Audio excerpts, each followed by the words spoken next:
साथियों, आप सभी जानते हैं कि छत्तीसगढ़ में आजकल जो सिलसिला चल रहा है हसदेव अरण्य,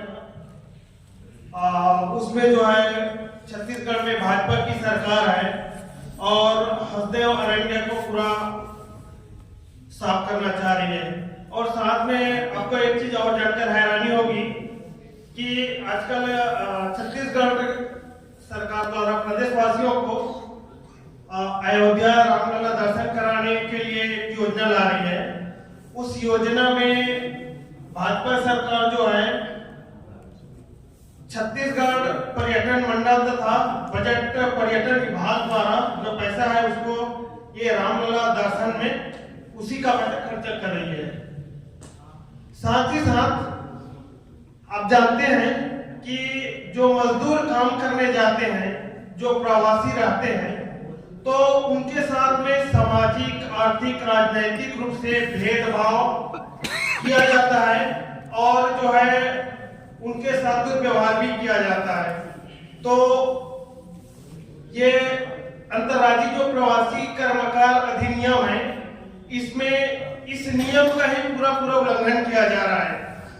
इसमें अगर कोई मजदूर बंधुआ रहता है तो यहाँ का जो है श्रम अधिकारी और कलेक्टर का वहां पे एक टीम बनना चाहिए। उस टीम में जो है जाके जिस जगह जो कार्य क्षेत्र है जहाँ पे बंधुआ बनाया गया है, उस बंधुआ वाली जगह में उनको वहां छुड़ाने के लिए वहां का प्रशासनिक अधिकारी साथ में होना चाहिए और साथ में जिस जगह में पाया जाता है उस जगह में उसको उस थाना से बंधुआ मजदूरी प्रमाण पत्र भी दिया जाना चाहिए।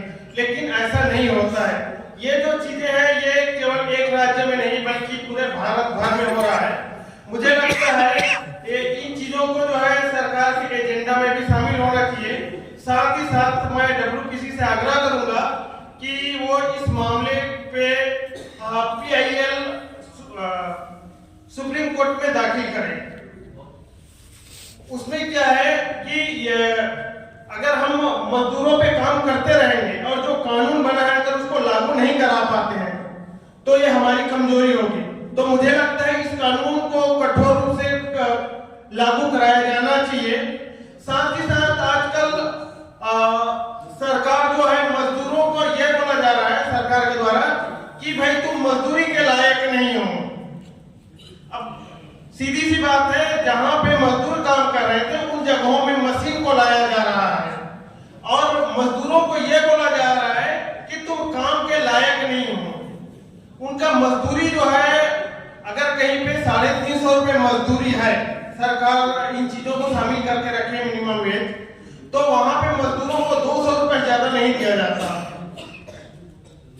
200 रुपए नहीं देने के बाद भी उनके साथ ये भेदभाव किया जाता है कि उनके कानून के साथ जो भी संबंधित जो कानून हैं, चाहे वो प्रवासी कर्मकार पे हो, चाहे वो खेत में पे काम करने वाले जो मजदूर हो। आजकल आप देखे होंगे कि गांव में भी जो लोग काम करते हैं, खेत खलिहानों में काम करते हैं, उसको 150 रुपए, ज्यादा से ज्यादा 170 रुपए से कहीं भी ज्यादा मजदूरी नहीं देता।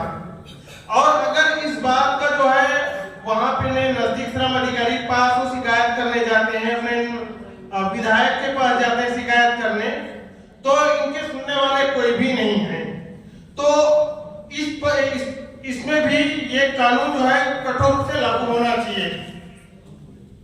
साथियों,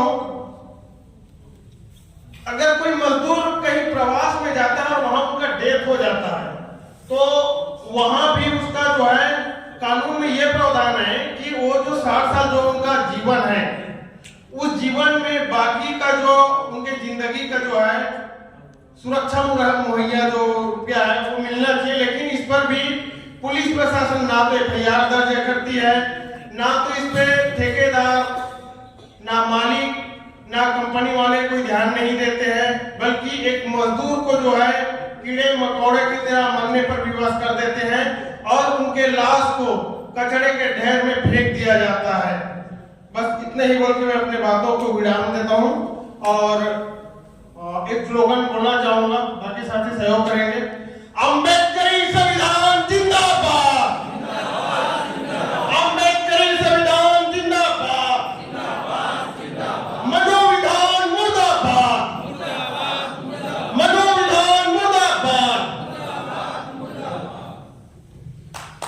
थैंक यू। मंच पर बैठे तमाम साथियों को धन्यवाद, आपने पूरा बात रखी। और शायद 2 साथियों का नाम दिया था, वो पता नहीं है कि नहीं है, सनी और देवी है क्या, और सुल्तान? हाँ नहीं है ना जी।